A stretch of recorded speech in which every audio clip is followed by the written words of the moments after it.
Hello, everyone, and welcome back to our team preview series. This is the fourth episode, the last one we're recording in the same day. I mean, at least that was the plan. Some That things was kind the of plan. changed that, but whatever. Here we are, still getting this out at a proper schedule. I don't know how consistent we're going to be with that. We'll see. But the Carolina Panthers, that's the team we're talking about today, our 29th ranked team. This team right here, it's an interesting one because it's not just about this year, okay? We're going to be talking about them mainly from a this year perspective, but this team right here, it's a team that we want to talk about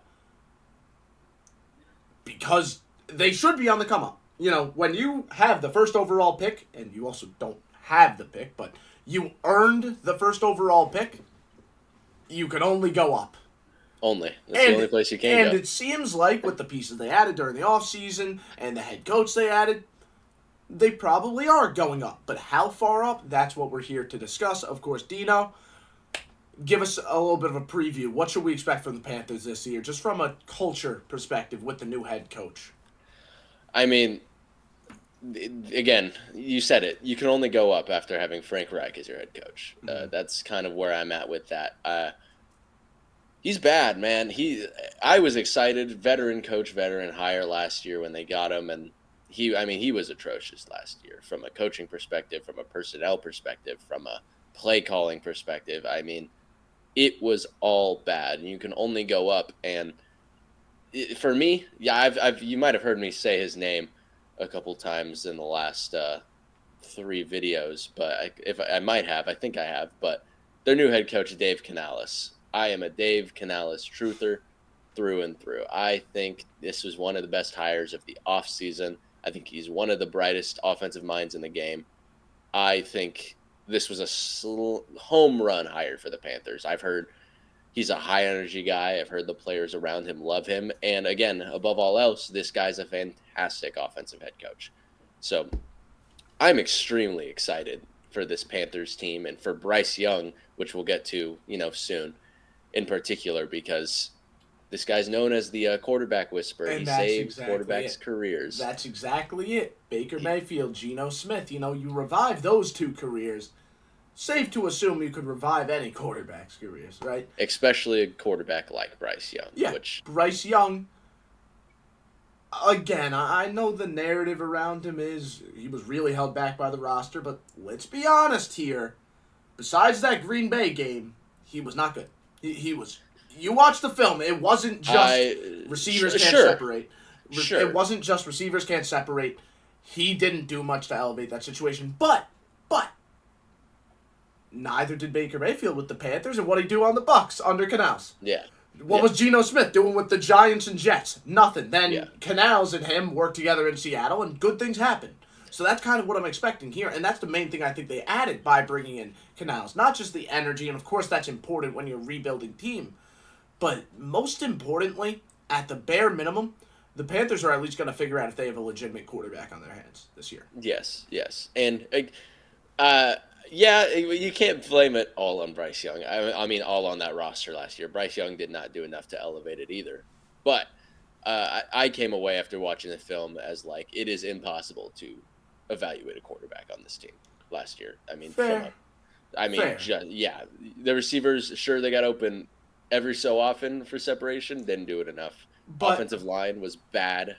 I mean, okay. it was Fair. the play calling Fair. was awful. But it does say a lot that their second best game of the season, from a points scored perspective, was with Andy Dalton, not Bryce Young at quarterback.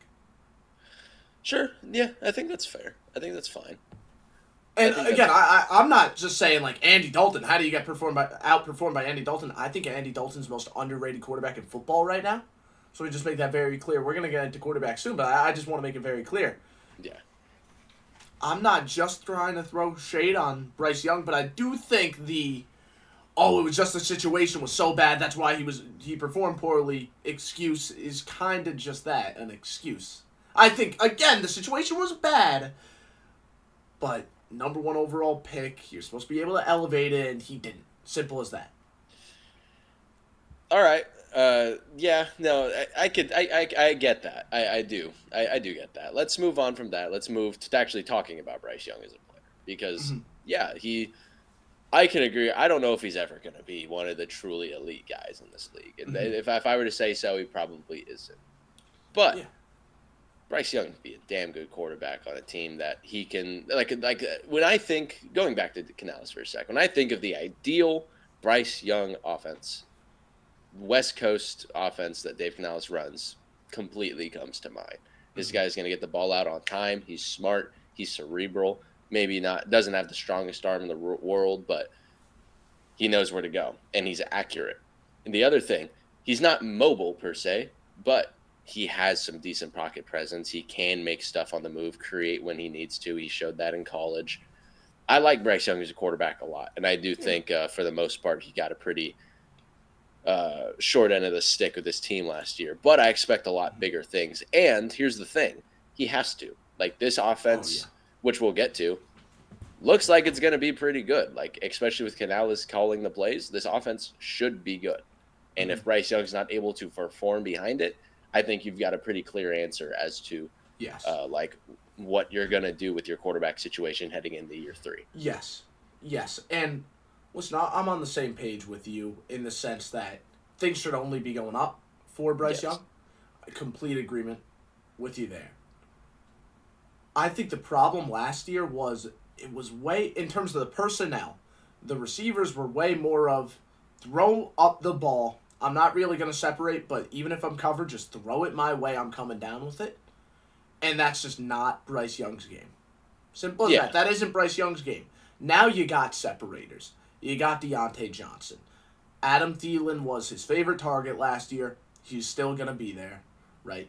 I mean, you have players that are a lot better suited for Bryce Young's style, okay? And I think Canales' offense is a lot better suited for his style.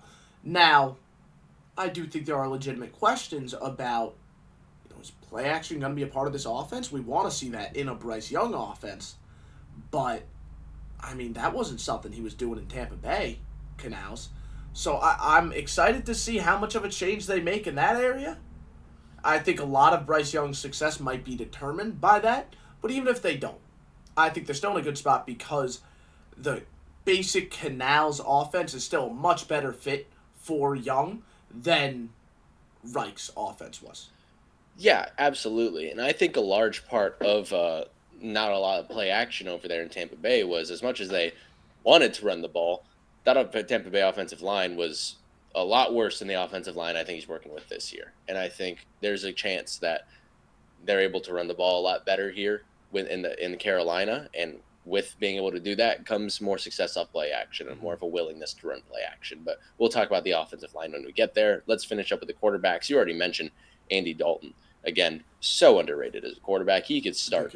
He could start in the NFL. I think he can more than just start. I think he could start, and he's in, if not in the top half, just on the border of the top half of the NFL. Like, I truly do think he is, like, I mean, him or Derek Carr, I'm taking Andy Dalton. I'm sorry. Oh, absolutely. That's not even a question for me. And I'm making that comparison specifically because I remember Saints, last year with the Saints, Andy Dalton was, like, low-key ridiculous that year. Yeah, he was good. He was really good. And he gets no one talks about that season, but it was incredibly impressive. And as a result of it, he won a backup job behind a first overall pick. I mean, it's not really fair. He wasn't dealt a fair hand. I think Andy Dalton's a really good quarterback. And you want to talk about reviving careers, there's a chance Bryce Young's just bad. I don't think it's going to happen. There's a chance Bryce Young's just bad. Who knows? Maybe Andy Dalton's the one that's getting his career revived. Geno Smith-esque. Maybe. And listen, the only thing there is, like, how much of a future does Andy Dalton have? I don't know. Yeah. But right now, very, very good player. Very good player. At the game's most important position. Very good player. And he's so cheap. I mean, I again, love him. I was confused as to why the Jets didn't trade for him last offseason for the trade deadline. I thought that roster was good enough to go to the playoffs, and I thought having a guy like Andy Dalton back there would have the only thing there is, like, quarterbacks changing teams mid-season. That normally doesn't go well because scheme is so important. Right. Like, I think if Nathaniel Hackett was familiar with Andy Dalton and Andy Dalton was familiar with him, I think then that would have happened. but because that connection was never made, I mean, only so many people can be like Joshua Dobbs, right? Come in middle of the year and just pick up the playbook like that. By the way, is an actual genius. Like yeah, exactly. A literal rocket scientist. Yeah. Like, Andy Dalton, he just simply has to become a rocket scientist. Simple as that. I mean, simple as that. If he really cared about football, he would do it, but I guess not. Guess not, man. Guess not. But now we can move from the quarterbacks over to these weapons, which are, I mean, just looking at it, it's so much better than last season, and you've added essentially 2 players. And the first one, who should be his number 1 wide receiver, Deontay Johnson, coming over from Pittsburgh, traded for a relatively late pick. I like Johnson, man. Like, he's still a good player. I think it was much more of I don't know if it was attitude or if he just didn't fit in with the culture. He's not a great locker room guy. Yeah. He's not. Yeah. And that's the biggest gripe. Like, it's nothing about his game. Yeah, he dropped some passes, but really, my biggest gripe with Deontay Johnson is that he's a little bit of not a little bit, he is a locker room cancer. Like, that's the big problem, but, at some point, you just got to be like, man, we need a separator. He's a damn good receiver. Very good. In terms of the talent that we're getting in exchange for what they gave up for him, ridiculous value. Ridiculous value. He's one of the best, I'd argue he's one of the best separators in the league. Exactly. Like from a route running perspective, absolutely. 100%. And again, this is what Bryce Young likes. He wants the separators. I like some of the other receivers in this room that we're going to get to later on, but I don't like them with Bryce Young because Bryce Young just doesn't throw the 50-50 ball, really. It's not his game. And because of that, I would rather have 32-year-old Adam Thielen, 33-year-old possibly. Mm-hmm. Early 30s Adam Thielen. I would rather have him starting over Terrence Marshall or Jonathan Mingo, both of which I really liked. I really like both of those players. I'd rather have Adam Thielen starting, even though Thielen is, I think, a worse player. Oh, yeah. Because Thielen fits what Bryce Young wants, and that's your biggest thing as a receiver. If you have a franchise quarterback, which the expectation is that Bryce Young will be a franchise quarterback, if you have a franchise quarterback, you have to bring in receivers, and you have to start receivers that allow that quarterback to really maximize his ability, maximize the offense, right? And the fact is, as good as Jonathan Mingo is and Terrence Marshall are, they're both great players. It doesn't matter if Bryce Young isn't going to throw the 50-50 ball. It doesn't.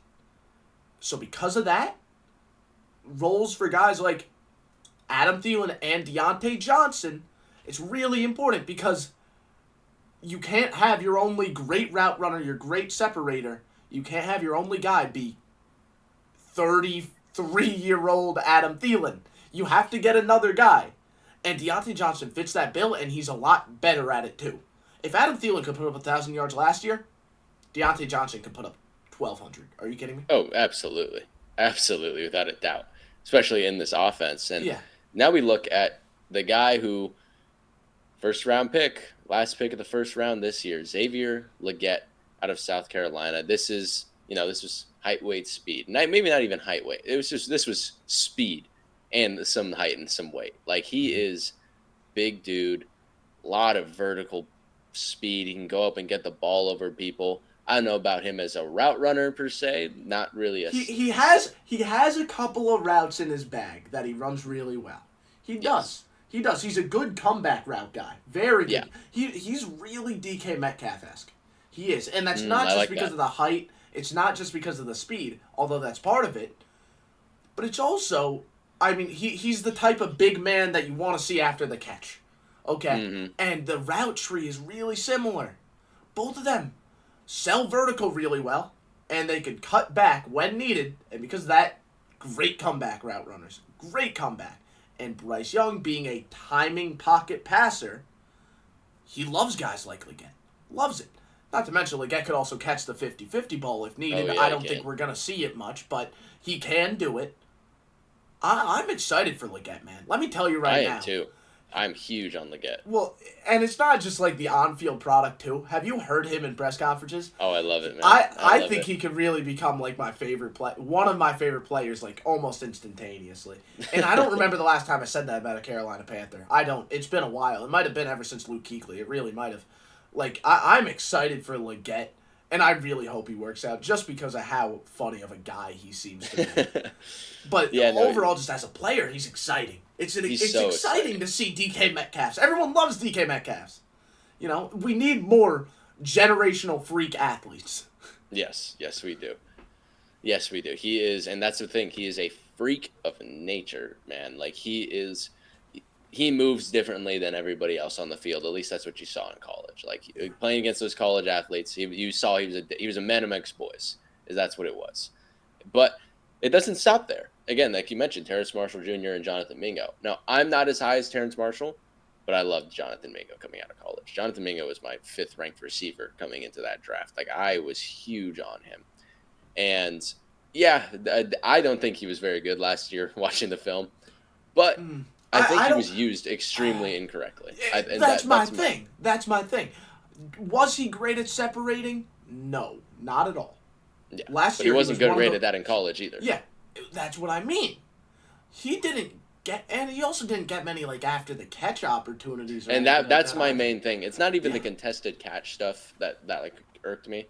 It was they chose to give the screens to Adam Thielen. They chose to give the bubble screens on 3rd and 6 to Adam Thielen rather than let's get it to the guy who's phenomenal after the catch. Let's not. I expect Mingo to, and that's why we'll get to that. Maybe it's a little spoiler for the awards section, but like to come in on every so often, take a jet sweep, to come in and get the screen pass because that's what he's really good at. Yeah. Like he was special after the catch in college. I think he can be special after the catch in the NFL when he's used that way. Yeah. So I expect him to be used a lot more than Terrace Marshall does. I hope you're right. Well, I think Marshall might be a little bit better at just the 50-50 ball. But again, I just don't think. Sure, I just don't think that they want that in their offense. If I'm being honest, because that's not something we've seen Bryce Young really do, right? But I was just curious, so I looked back. The viewers probably could have seen me scrolling through my phone. I had Mingo ranked as my wide receiver 7, right?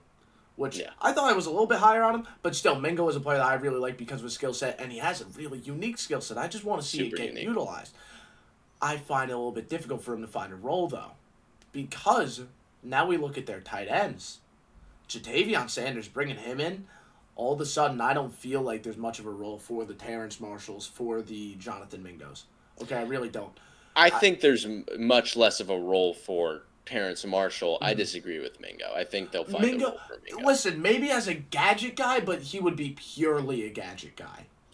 And even then, Sanders can do some work after the catch, so I don't really absolutely. You're talking to the guy who, I loved Jatavion Sanders coming out of college, man. Well, listen, I'm super optimistic, man. Are you kidding me? Super optimistic. But yeah, so let's just move on to those tight ends real quick. Yeah, sure. Jatavion Sanders, he is. Well, I don't know if it's different. He's not going to play that Y inline tight end role. That's not what he's going to do. Oh, no. Not in the slightest. That's Tommy Tremble. Tommy Tremble's going to do that. Tommy Tremble's a fantastic run blocker. He's really good in that spot. He can go catch a football. I actually really liked Tommy Tremble when he was coming out of college, so it's nice to have him in this room as a developmental guy. But no, like that's the role he's going to play. Jatavion Sanders, you're talking big slot. That's what he's going to play in this offense, and he's damn good at it. This guy, I saw Brett Coleman. He had a player comp for him, and I loved it. He said, Jaron Reed out of, do you remember him when he played with the, at the time, Redskins, the tight end for the Redskins? I know Jordan Reed. Jordan Reed. Jordan Reed, yeah. Yes, I remember. Jordan Reed. Ooh, that's a fun one. That's a fun one, as just like the sense of he's got great hands. He can be a high volume pass catcher. Like that's the type of player he can be, and it can be. Like, is Jatavion Sanders like the best route runner on the planet? No. He can settle in the weak spot of the zone. Exactly. And he knows how to get open. That is the most important thing for a tight end. In the modern NFL, I think that's the most important thing in most schemes. for your tight end to be able to just settle in the weak spot. That's what Travis Kelce's made a career out of doing. Travis Kelce isn't fast, okay? He's not even that great of a route runner. He just knows where to settle. And teams run so much zone coverage, it just works. When you run man-to-man on Kelce, most of the time you're beating him. I mean, realistically, unless he beats you at the catch point, which happens a decent amount, but he's not really going to separate from you if you're running man. But when you're running zone, oh my God, he's just going to pick you apart. And that's kind of the role I think Ja'Tavion Sanders might play, but I think Ja'Tavion Sanders is a lot better against man. Like that. That's how I'm feeling right now. I really like Ja'Tavion Sanders and what he might be able to offer. Yeah, I think he's going to be, and I think where he's most deadly is, again, coming against the zones, just running up the seam. He is so hard to cover up the seam, and he's willing to take those hits while he catches the ball. He's got phenomenal hands. Again, so he's not great at the normal tight end stuff. No. He's not. But that's not really what he's being asked to do. That's not what you drafted him to be. Yeah. You didn't draft him to be a normal tight end. Correct. You drafted him to be a pass catcher. Jumbo slot. Exactly. And again, I thought where he fell was far too far. I had a much higher grade on Ja'Tavion Sanders. It was great value. And I think him and Bryce Young could be best friends. Like this is who Bryce Young loves to throw to, man. Yeah. So I'm excited, and having an Ian Thomas as your third tight end is always nice too. Like somebody who is a tight end 3. I think there might be a little bit more of a competition between Tremble and him, because I'm not a huge Tremble guy. I've never been. I know there is a Tremble fan community. I am very aware of it. I did not know I was talking to the president of the fan club. No, I don't think he's a great tight end, but again, I think he's a really good run blocker, and that's why he'll be in on. I think he can play that Y. Mm-hmm. But, and Ian, I think Ian Thomas is another guy that can play the Y tight end spot. Yes, totally. The main thing is the highlight of this tight end room is Ja'Tavion Sanders. That's just what it is. He's going to be the tight end that everybody knows, everybody sees, because he's going to be the pass catcher. He wants to go do that. And they're not going to be running much, 2 tight ends. No, they won't. That's not their offense. They're not going to run a lot of 12 personnel. No, yeah, it's not there. But hey, we might see a little bit, right? I mean, I bet Tommy Tremble's really going to get you excited with his single touchdown on the year.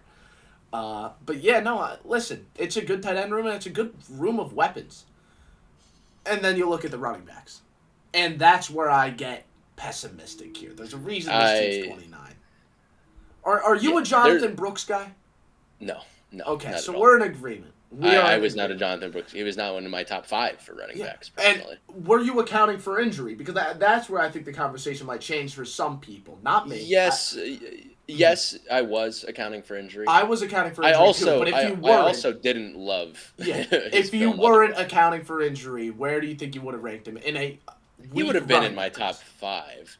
Yeah. But I don't know if he'd be higher than 4. running back class, so I don't know if he'd be higher than 4. Yeah, exactly. So this is what I'm saying. It's like...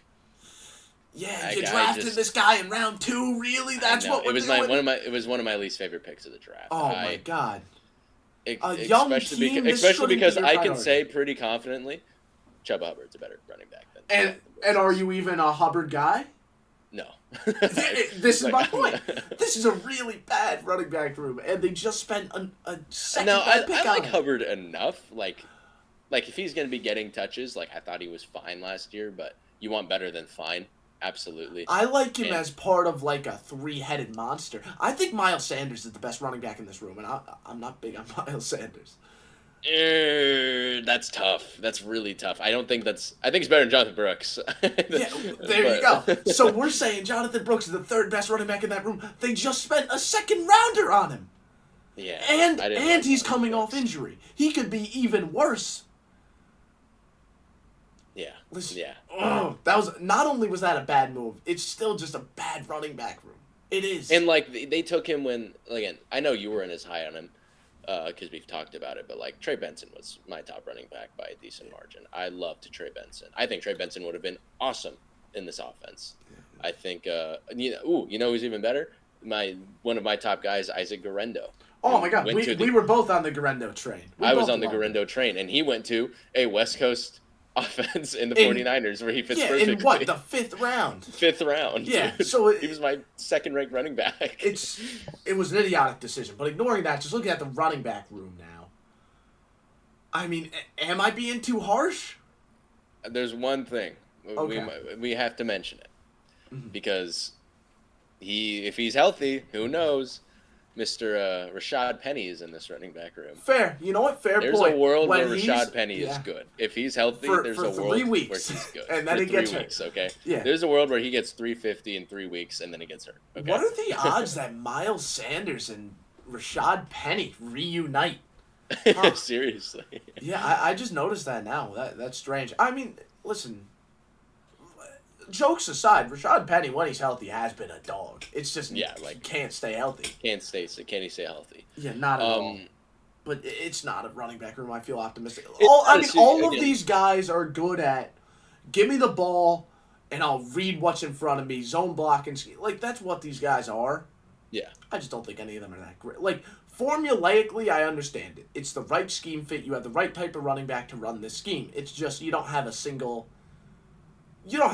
guy that I like getting the football. You have a bunch of guys that I'm like, oh, clearly the RB1 and 2 are tired, so you're putting this guy out there. Yeah, and there's a world where like all of these guys are solid, and then you've got a running back by committee, and it's like you're not even worried about it. But we'll have to see, and it all comes down to the play of the offensive line, which last year was not abysmal. Good. But also Frank Reich, known as the offensive line destroyer. Yeah, okay? He is because the Colts' offensive line was one of the best in football this year. Yep. But when they had Frank Reich, it sucked out of nowhere, even though they had Quentin Nelson and all those great pieces. And then you think of like heading into the end. We'll talk about 2 years ago, the end of that season. They were running that with Donta Foreman. Yes. This team was running the rock. It was a good offensive line, and you're Young, like, oh, dude. Oh, yeah, you're like, oh, yeah. Frank Reich's coming in here. Bryce Young's going to get a good offensive line. Things are going to look good. And then that offensive line was abysmal. For correlation, Frank Reich. That's what it was. And then, awful. Listen, it is no coincidence that the second that Frank Reich left, it got a lot better towards the end of the year. In the last 5 games, I mean, this is bad in terms of how little they scored. In the last 5 games, they only scored 45 points. But in the last 2, it was a lot better. They put up their only 30-burger of the season in the second to last week. Yeah. Like, it got objectively better the second that Frank Reich left. Objectively better. And I think part of that was the offensive line just stepping back up. But again, do we expect it? Because the first year of Ekwonu, let's just dive into the names, right? First year, Vicky Ekwonu. Start of the year, End of the year, oh my God, this guy's going to be a stud. Going to next year, kind of the same story. So what do we expect now? Really the same story. Yeah. I expect much. I thought the Bucs offensive line play last year, while not great, that whole roster in general, like that whole offensive line roster in general, wasn't great. I thought Canales really elevated the play of that line, and I think that can happen here. I think we see a world where Ekem comes out, and is he a superstar? No, but I think those struggles that we typically have seen him have at the start of the season, I think those struggles might not be there. Like I see a world where this offensive line is good. Maybe not great, where it's good, because they have some names here that are good players. They have some really good players. Icky can still be fantastic. You look across the line at right tackle, Taylor Moton's been a rock for him throughout everything for a long time. He's still a rock. He's still going to be good there. You look at right guard, Robert Hunt from Miami. I can tell you from experience, Robert Hunt's good. So, with Robert Hunt, I like him as a pass blocker. Run blocking, were you fascinated by him? I don't know about the word fascinated comes to mind, but I don't think he's a liability. I don't think he's a liability, you know but he got paid that contract that he got paid because of who he is as a pass blocker. Totally. We agree on that, right? Yeah. I'm not going to act like he's a liability, but when he's pass blocking, when he's run blocking, he's fine. He's fine. Yeah, that's kind of like, I think they're overpaying him because he's kind of. Well, you also You got to have to think overpay you if have to you're pay Carolina. worst team in the league Yeah, tax, unfortunately. sure, but it's like you really had to sign him to that long of a deal. I don't really want to judge their offseason moves too much, but that one left And a here's the bad thing. taste in my Here's the mouth. thing. Even if he's not a great, like the guard contracts are only going to get more expensive. Yeah, They're yeah. only I going to mean, get more this was a expensive. big offseason for guard contracts. Yes, and they're just going to get worse. Like Yeah, that, simply put.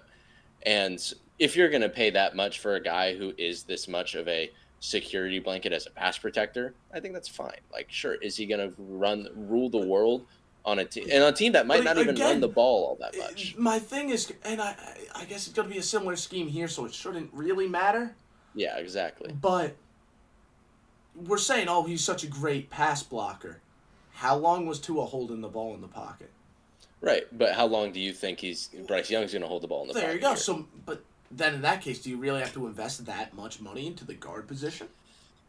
I think after what you saw from what you saw from Chandler Zavala last year, yes, you do. Chandler Zavala might have been the worst ranked offensive lineman in PFF. Yeah, he was bad last year. Do you think he might bounce back because he's someone they invested a lot of capital into?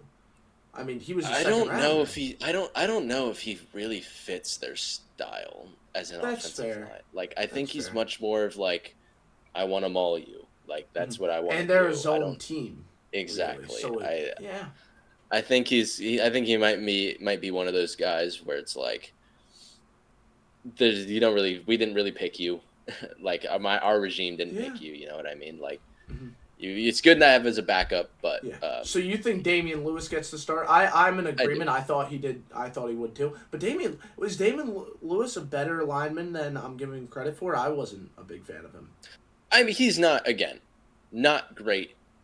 Better than what you had last year, and I think he's good enough to like he remembers Damian Lewis from his time in Seattle. You know what I mean?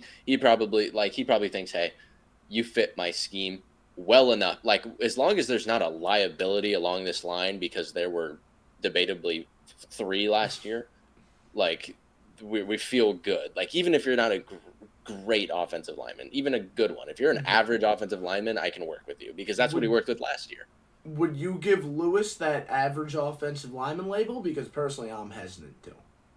I mean, I could say I'm hesitant, but I also am pretty confident in saying I wouldn't give him a liability as an offensive lineman. I personally am expecting, just because Zavala, he shows some ability, maybe not in this scheme, but he still shows us something.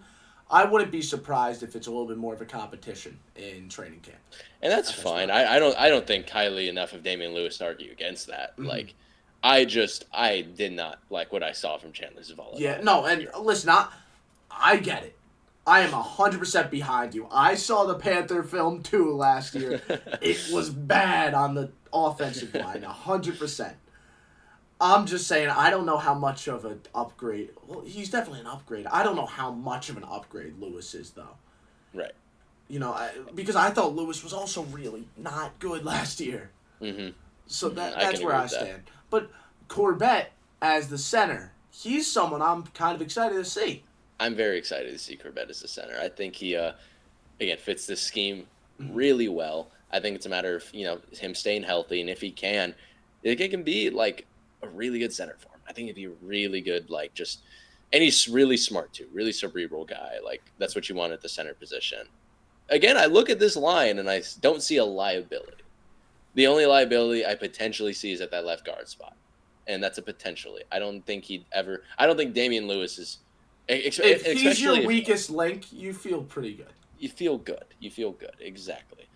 And I think this offense is set up for success when you look at maybe not the running back room, but you look at the tight end room, you look at the wide receiver room, you look at the offensive line, and we all know your running game is determined by your offensive line. If this offensive line's good and it's good at run blocking, then you feel pretty like the running backs don't matter as much if you're averaging 4 yards a carry because your offensive line's good. It doesn't matter. Yeah. So, I think this offense is set up for success. I think this should be an average to. I think this has the potential to be an above average unit. It really depends on the quarterback play, what Mhm. we're going to get out of Bryce Young. If he's the guy, I'll say it like this: if he's the guy, this should be a good offense in Yeah. my eyes. If he's the guy, this should be a good offense. Yeah, no, I think that's very fair to say. The offense isn't really our concern, and we're going to go over to the defense in a second. But for now, let's talk about our offensive superlatives. Offensive player of the year, what are you thinking? I think I'm gonna take our. I'm gonna bet on our guy, and I'm gonna say Bryce Young. I think Bryce Young comes out, and I think he's. I think he's better than Baker Mayfield. I think he can. Well, maybe not right now. I think he can be better than Baker Mayfield for sure. Yeah. 100% as a player. Mhm. So I feel very comfortable and confident in him, and not only just him, in Dave Canales and his ability to work with quarterbacks in his offense. Mhm. I think this is a perfect fit. Bryce Young's my offensive player of the year for sure. And very common thing that has happened on the show so far, I completely agree, right? We have, I was thinking maybe Deontay Johnson, but I just think it's going to be too much of an offense where everyone kind of gets their time with the ball. I think it's going to be too spread out of an offense in terms of who gets the ball, who doesn't. Like, I think everyone is going to get a decent volume, but the ball is always going through the quarterback's hands. So because of that, I had to give it to Bryce Young. Okay? Yeah. I'm with you. I was thinking Deontay Johnson, but I think Adam Thielen's going to get some receptions too. I think Leggett. I think there's a lot of mouths to feed. I just don't know for sure that Deontay's going to put up quite the volume. But I could, like I said, I could see him going for 1,200 yards this year. So Oh, there's a world we'll where that see. connection's Yeah, amazing. That's who we'll he see. loves. But now to offensive rookie of the year, a connection that I'm very confident is going to be so clean. Jatavion Sanders is my pick. He is. I mean, I think they are going to be best friends. When you think of who Bryce Young loves to throw to, the tight ends that work in this style of offense, Jatavion Sanders is the first person that comes to mind. Mhm. I think he's going to get a lot of snaps. I'm confident in him as a player. A lot more confident than a lot of people were heading up the draft. It's Jatavion Sanders pretty easily for me. Surprisingly, I'm not picking Jonathan Brooks. I'm also with you, Jatavion Sanders, 100% to play. Now, this one, I'm really crossing my fingers that we have a different pick here. Is your 12th man of the year on offense or defense? Because mine is on defense. I'm just It curious. was on defense, but I actually changed it to offense. And my Who's your pick is offensive pick? Jonathan Mingo is my 12th man of the year. I think he, as like you said, as kind of a gadget role guy, but I think Canales is smart enough to use Jonathan Mingo, and maybe not as a gadget guy, but he'll be on the field because he's a good run blocker. He's a really good Yeah, run that's blocker true. That's too. true. He's gonna come in there, do his thing there, take some jet sweeps, take some screens, just get the ball in his hands for run after the catch, because that is important in the Dave Canales offense. So, and I think at the end of the day, Johnson, Leggett, and Thielen probably get more snaps than Mingo does, but there's a world where Mingo's like right behind them and is just getting his hands on the football. And maybe there's a world where he ends up with 5 touchdowns because they got him in these favorable scenarios and favorable plays where he got the ball in his hands. I think it's going to be Jonathan Mingo. Now, your X Factor of the year, what are you thinking? Is that offensive or defensive for you? My X Factor of the year, let me see if I wrote that down. Let me see that. My X Factor is Xavier Leggett.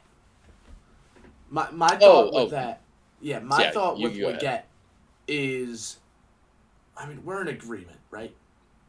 Big physical playmaker.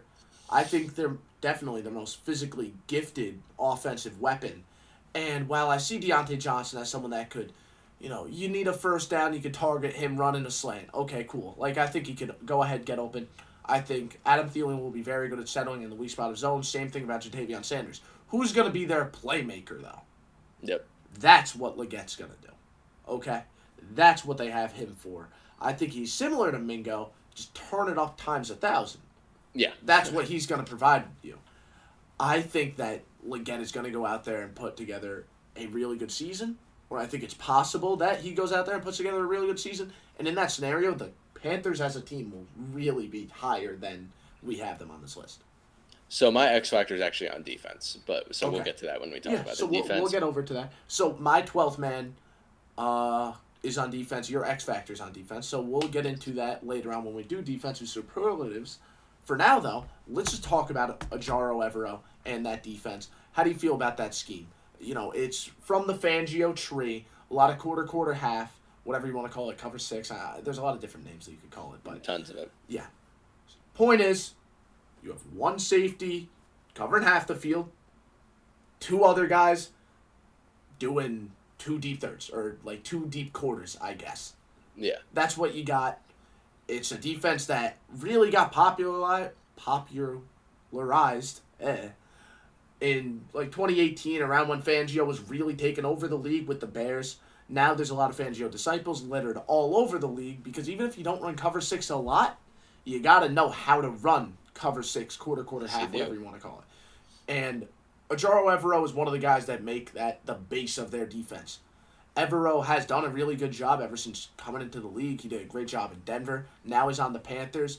He was with the team last year, and he was retained because he did such a good job. This is a defense I think is a little bit lacking in the talent department, but I think they make up for that at least a decent amount with a really good scheme. How do you feel about Ajaro Evero and his approach to this defense? I think they're going to be fine. Like it sucks when you lose an edge rusher like Brian Burns. Yes. Like, yeah, that's the elephant in the room. That's the elephant in the room here. You lose the pass rusher that he is. But you still have the mind of Evero, and Evero's up there, man. Like, one of the top upper echelon defensive minds in this league. You give him you look at this defense. I don't see it being bad with him at the helm. You give this defense to someone else, sure, maybe I'm looking at it differently. But with a guy like him at the helm, there are some really good players here. I don't think there's a world where this defense ends up being bad. I think he's that good of a defensive mind. It's really the ceiling of this defense that we're looking at, and that's a little limited in my eyes. But if you get an average defense and then an above average offense like we should expect, that's a recipe for success. Even if the team is average this year, it's successful. It's better than last year. This is a success. This season is about the quarterback more than anything. But having a defense that will prevent your offense from being down 20 every game and forcing them to need to throw it deep and allow Bryce Young to remain in rhythm is such an important part of evaluating your quarterback. Ajaro Evero doesn't have pieces. It's no secret. But he's still a great defensive coordinator, like you said. We're going to go into how this 3-4 defense is going to look. But for now, though, let's simply talk about... let's start with the defensive line. You think that's a good place to start? I think because we talked a little bit about... Because we can talk about their best player. Yeah. We can talk about their best player in Derek Brown. Yes. Derek Brown is phenomenal, man. Mm-hmm. He is... It's a defensive tackle. Well, in this scheme, a defensive end, but that's whatever. He's just so damn good. He's one of the more underrated players in the league. I remember he got his contract, and I saw a bunch of people on Twitter, holy overpay. There's a reason he got that much money. He's really, really good at football. Listen, I don't care how much the league is advancing towards, guys like Aaron Donald that are a little bit smaller being really successful. I don't care how much, guys like Byron Murphy or Jerzon Newton are going early.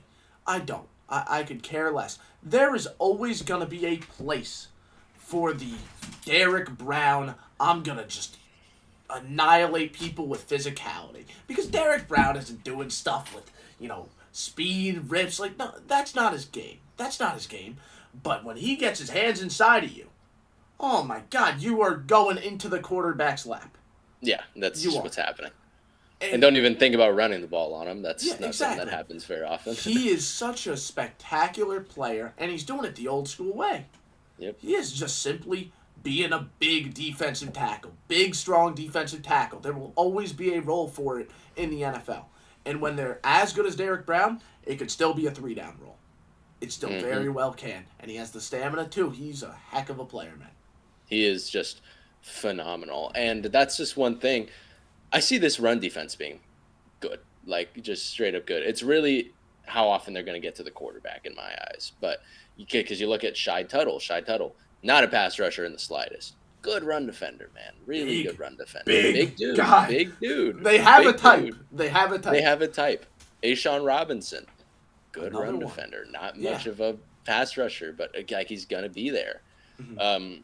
That's with the makeup of the base, like 3 of this defense. And that's always how these Fangio defenses look on the defensive line. Exactly. They defend the pass with their secondary. Yes. They don't defend the pass by getting to you, okay? Sometimes you'll see a Khalil Mack, okay? Sometimes that happens, and of course they like it. But even Khalil Mack, what was he better at? Defending the run or getting to the quarterback? Defending the run. He was just elite at both. You want to talk about, he was elite at both, but you want to talk about an edge sealant? Exactly. That was what he was best at.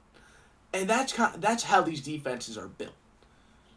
And, Brian Burns, he was a great player. But Fangio not a run thought defender. Not he could defend the run well. Not a high level run defender. If they wanted to pay him what he was getting paid to do, to them he just wasn't worth that. Because, as a pass rusher and run defender, just overall as a defender, he might be worth that. But if you're only looking for a run stopping edge, you felt like you could get that a lot cheaper. And I think that's why they moved on from him. Exactly. I think that's a very good point of putting it that way. You look at Jadeveon Clowney, who they bring in. I don't think he's going to get as many sacks as he had last year with the Ravens because Will McDonald's a maniac. Yeah. But once again, though, what is Clowney? Good run defender, man. He's always been a good run defender. It's their type. That's right. What he got drafted #1 overall for, Jadeveon Clowney. Mm-hmm. Run defenders. That's all they want in the box, really. That is their defense. DJ Wanham. Yeah, DJ Wanham is run defender. That's what this defense is built on, man. It really is that simple. And it makes me feel good because, if that's what Evero wants, I trust Evero's judgment and what he wants in his player. If he wants this, let's do it. That's fine. It just becomes a little bit of a question, and we're going to talk about the secondary really soon. We'll get there.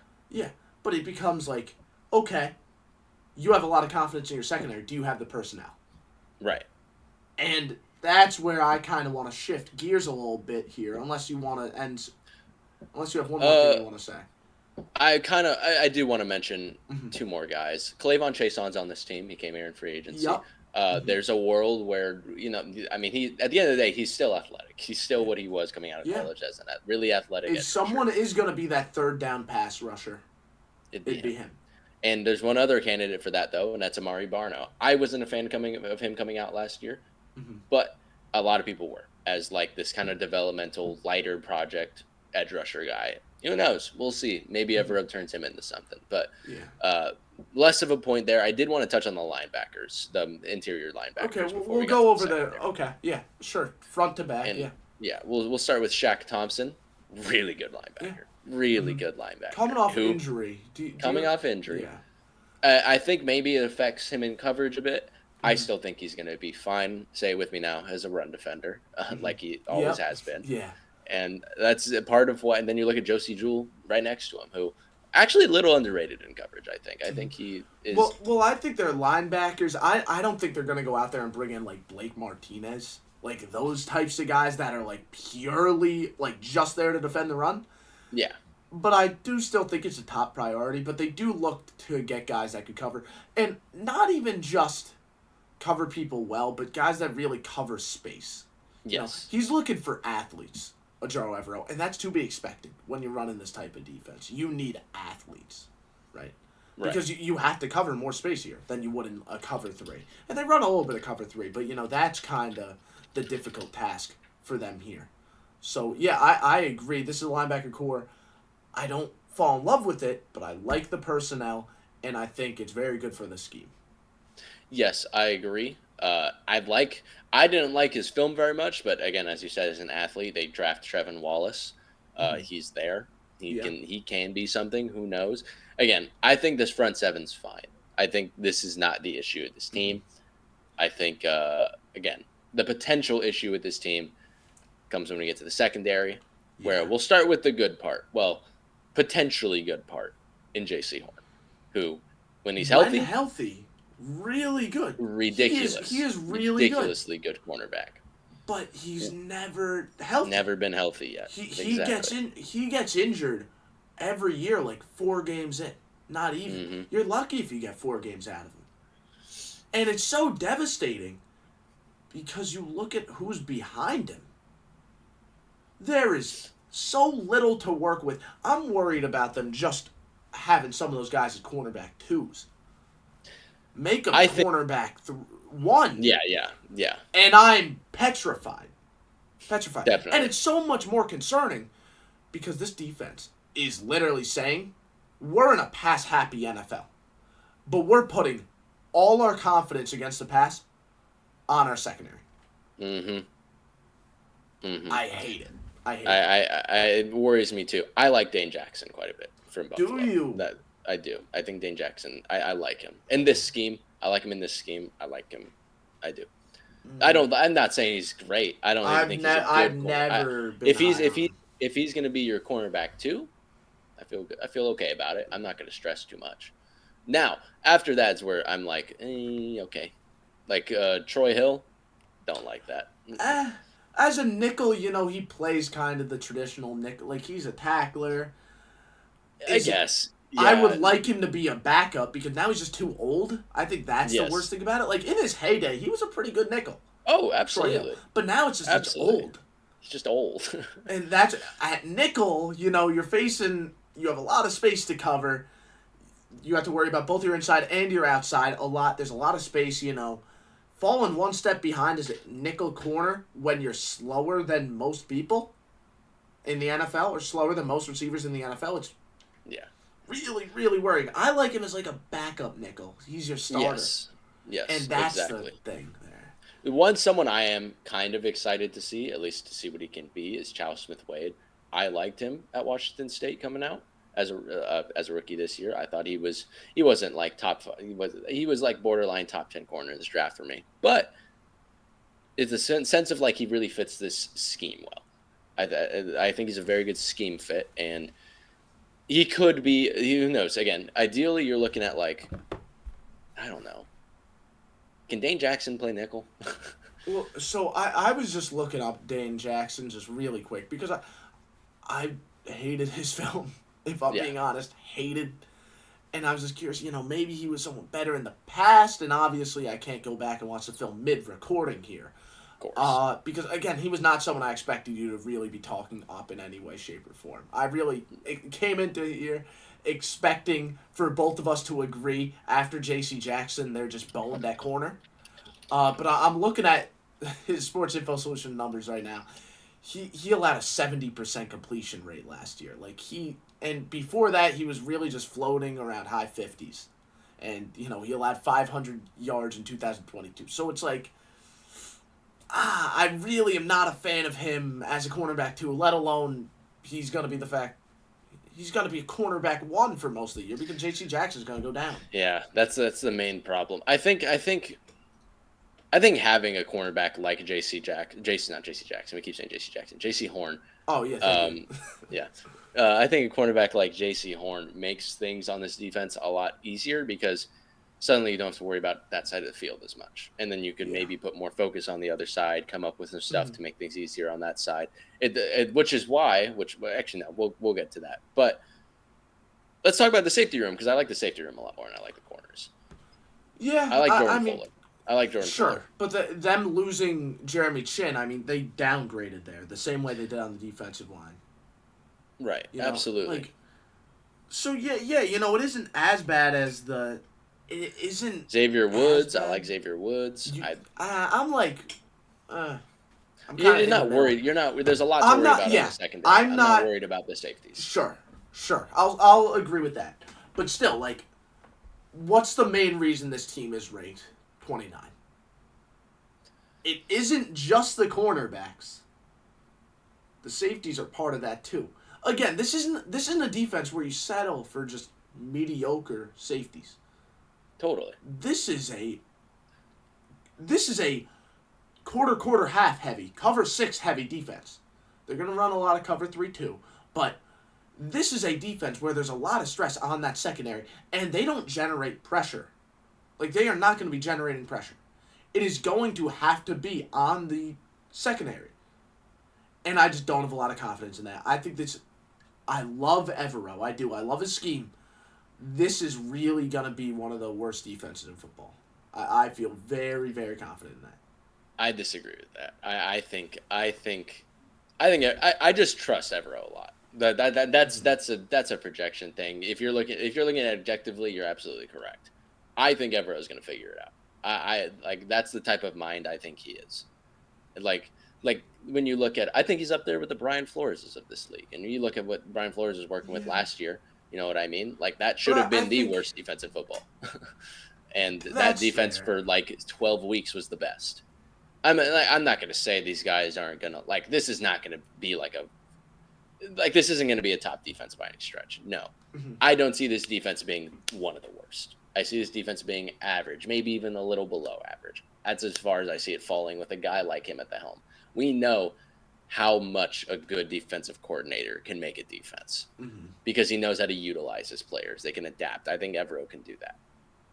I think he's up there with Brian Flores. Listen, I like Evero a lot. Don't get me wrong, but and if he has at least average defense with this personnel grouping, I'd absolutely go out there and say, hey man, Ajaro Evero, he's in that top tier defensive coordinators, give him a head coaching job. Absolutely. But Evero, and again, I like Evero. I don't know if he's quite the caliber coordinator to really elevate the defense when the personnel is this bad. I mean, it was bad last year. It was bad last year, but you had Brian Burns who could get to the quarterback. You had Jeremy Chin. But it was right. Like, you had a lot more. Even for a period of time, you had Luvu, right? It was a better defensive unit, without a doubt, because you had some stars. They lost those stars and then replaced them with kind of role players. And I think that's fine when you still have some stars at other places. But you look at this defense, you have Derek Brown. But even Brian Burns coming off of one of his, it wasn't really that good of a season for him, all things considered. Yeah, but his impact and the fact that they had someone that demanded double teams whenever he was on the field, that opened lanes for some of the other guys to really make an impact. Okay, my point is, without Derek Brown, or not including Derek Brown, and not including J.C. Horn, because J.C. Horn is only going to be there for 3 games probably. If you're an offensive coordinator, who scares you? There's no one. But you still see a lot of names that you're like, okay, yeah, let's go after him. Dane Jackson, I still think that's someone you look at and you're like, let's go after him. Okay, Troy Hill, if he's their nickel corner, let's go after him. You know, I think this defense isn't going to be a good unit. I like everyone. And we can agree to disagree there. Yeah, I don't think about a good unit. Yeah, totally. And again, I don't think it's going to be a good unit. I don't think this is going to be one of the bottom units in football. I think that's where I'm at with Evero and his scheme and his head and what he's able to do with defenses. That's where I'm at with him. I don't, especially God, the offense gave him zero chance to be anything last year. Yeah. That offense was on the field 3 and out majority of the time. Yeah. So now this offense is going to supposedly, as we think, be on the field longer, get more done, take much less off of that defense's plate. I have full confidence in Evero. We'll see how that goes. It's all up. We'll have to adjust it. The season's not starting yet. We'll see how that goes. But all right. For now, though, let's just go over our defensive superlatives. We might have different thoughts on the defense and how it will look, how it will perform, but I think generally we're on the same train here. Tell me, who's your defensive player of the year? Derek Brown, for sure. I mean, without a doubt. He's the best player on this defense. He's one of the best defensive tackles in the league.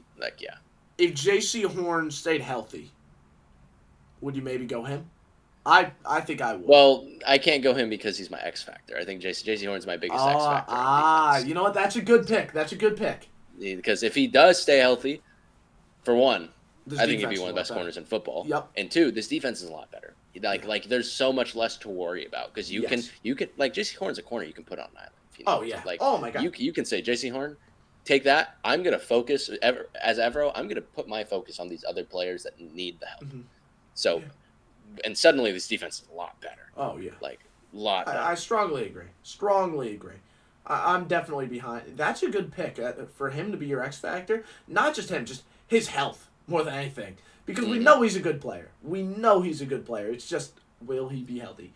That's the thing. Is the X factor? Yeah, J.C. Horn's health for more things specifically. So defensive rookie of the year, there's not really many picks. Not a ton. I think Chow Smith-Wade is probably going to get the most play time out of all of them, and I like his fit in this scheme, so I'll go with him. Yeah, we agree there, but we don't expect him to have an overwhelming impact. Not some crazy impact. Yeah. I don't know. If J.C. Horn goes down, there's a chance he has a pretty big impact on this. By impact, I mean he's going to be on the field a lot. Yeah, fair. And then 12th man of the year for me. You said your X Factor. I haven't said my 12th man yet. Yes. Caleb Von Scheisen, right?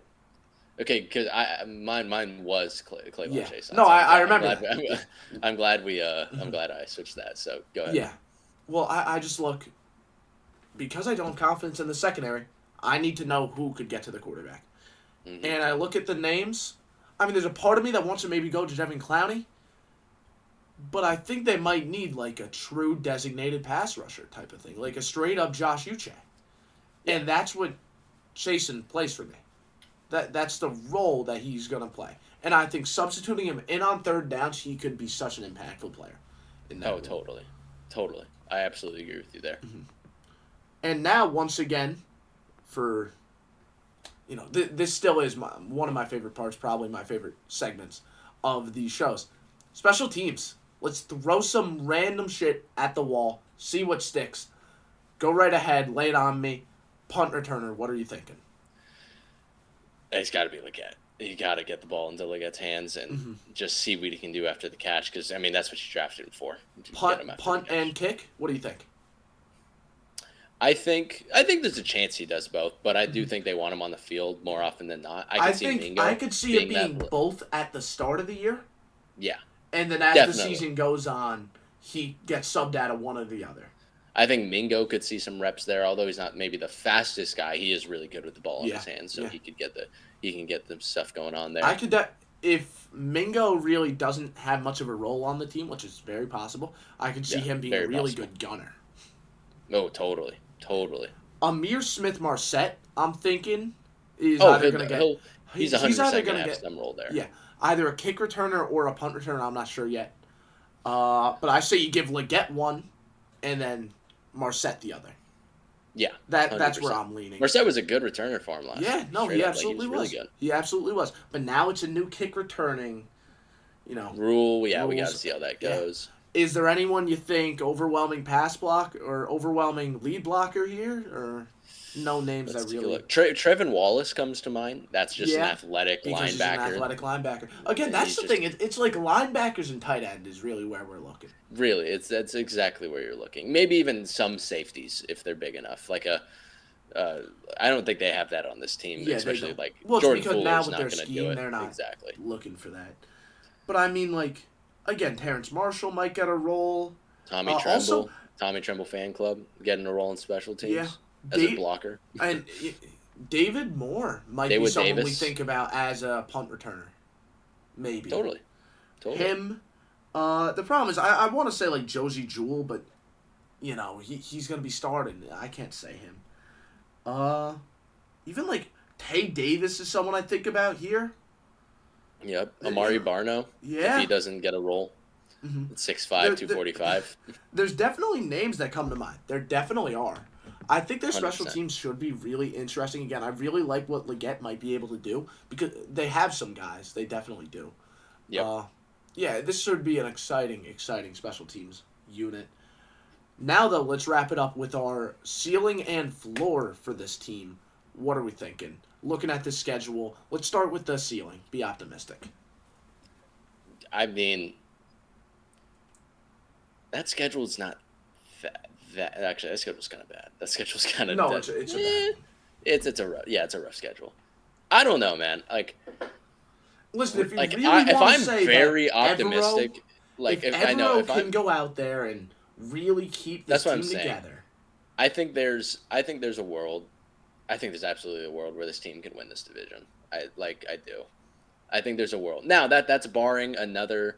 There's one other team that I think has a very, very good shot, a better shot at winning this division that we'll get to once we get up into the upper tiers. You know what I'm talking about. But as someone that made the list with you, yeah, exactly. There's a that seems like the more likely scenario, but like. this Panthers team could be good. Like, I see this team winning 10 games. Like they can. So ceiling, you think 10? I think ceiling's 10 games for me. Okay, that's fair. I was thinking more 9 and 8, but you know what? We'll move it over to 10 because you're higher on them a little bit. Yeah. And then the There's floor, are you equally low as you are high on them? Yeah, there's a world where this team, like, this floor is bad. Where, like, Bryce Young is not who we think he is. Canals might not be a great leader. Might not be a great leader. Where Evero cannot keep this defense together. And this team might win 2 games. Like, again, where they're the first overall pick again. Which is where a lot of people have them. I don't think that's going to happen. I think it's much more likely. We'll get to that with our predictions. What's your prediction for this team? Prediction? I mean, so it's crazy because I was over there, I was looking at the Broncos, and I said 7, right? I said 7 wins, and I have this team ahead of the Broncos, but this is a tougher schedule. I'm giving the Panthers 5. My prediction's 7. I think it's going to be 7 and 10. That's my prediction. Yeah. So let's look at the schedule a little bit. Do you see a stretch of games that you think is overly difficult, or you think it's kind of just a mix throughout? I think that final stretch of games could be pretty rough. Of Eagles, Cowboys, Cardinals. Bucks, Honestly, Falcons. no. All the way from every week after the bye, I think can really be a killer to them. Especially, you have to keep in mind, like, I get it. Tampa Bay is Tampa Bay. But that team made the playoffs last year. It's a division rival. They're really going to be fighting.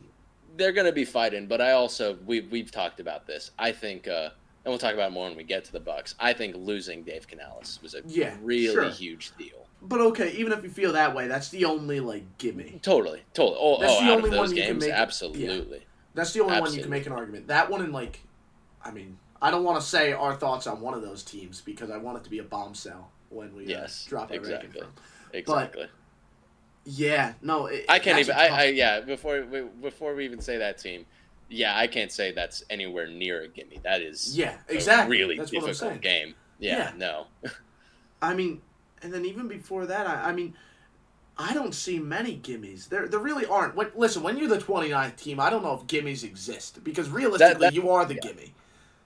That start of the year's not awful. Like Saints, no, it's not. Chargers, it's Raiders. not. I can see them starting going the season in New Orleans, division rival, it could go haywire. It could. But again, I could see that going 3-0. You lose to the Bengals. I could see it, but I could also see it going 0-3. Yeah, absolutely. That's the type of team we're dealing with. Yeah, You know, there's a reason this team is 29. There's a reason. I think. Yeah. So let me just bring a scenario to you. Let's say this team's good, good to start the season. Let's say they go 3-0. Lose to the Bengals, lose to the Bears 3-2. Let's say they snag a win against the Falcons at home, 4-2. You beat the Commanders. We think the Commanders are bad, 5-2. Let's say they beat the Broncos. You're 6-2. Let's say you beat the Saints again. You're 7-2. And then you beat the Giants. So I just want to say, then let's say you beat the Giants. You're 8-2. Then you have that stretch. You could pick up a win against the Bucks. You're at 9 wins. You know what I mean? There's a stretch. There's a opportunity for this team to be really good to start the season before they enter that rough stretch of play. Because that stretch of games to start the season is not bad. Yeah, but even what you said, I don't think they're gonna beat the Saints twice. I do. I think. I mean, listen. I get the thought on the Saints. If they're at their ceiling, I do. Like if we're talking this team if they're at their, but even they maybe not even ceiling, average. If this team's average on both sides of the ball, I don't think the Saints are that good. Listen, no, it's not. It's nothing about really the Saints. It's just about. I don't think this team is in a place where they go out and beat division rivals twice. Are the Saints in that same place too? You know what I mean? Well, I don't think the Saints are going to beat the Panthers twice. Exactly. So it's really just okay. So let's try that again. Let's say the way I look at it. Okay, I look at it and say, for the most part, in order to beat a division rival twice, you're either really damn good, right? They're either really damn bad, right? Or you're an organization that has really found your footing. I think that is your sign that you have found your footing as a football team. That you are playing against division rivals, whether it's in the Superdome or at your stadium. And okay, calm down. And you're winning, right? That's how I look at that. But again, it's kind of a minor thing. Like, it could happen. It always can. So let's go with that. Let's say they'll take away a win. You're looking at, we'll even take away a win from the Giants. 'Cause they're clearly worried to have them. Okay. It's okay. I was It's okay. I was gonna wait, but you know what? Let me get the timestamp. Okay.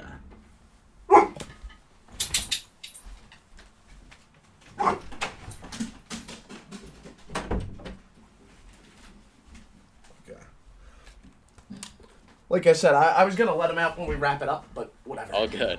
All good. So let's take away a win from the Saints and the Giants, and suddenly you're looking at what, 6-4, 6-4, entering that really rough stretch of games. They could win 3 games and end up over a 500 off of that rough stretch of games. Mm-hmm.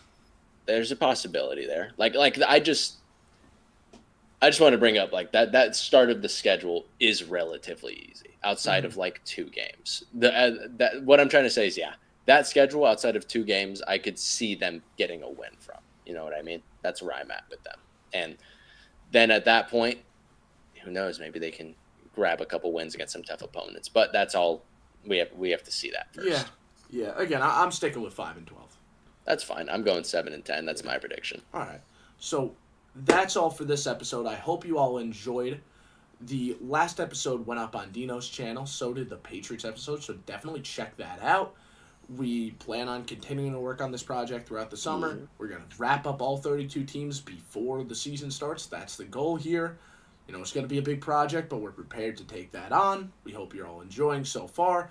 Way more is on the way. If you enjoyed, leave a like. If you enjoyed a lot, feel free to subscribe to see more of the content like this.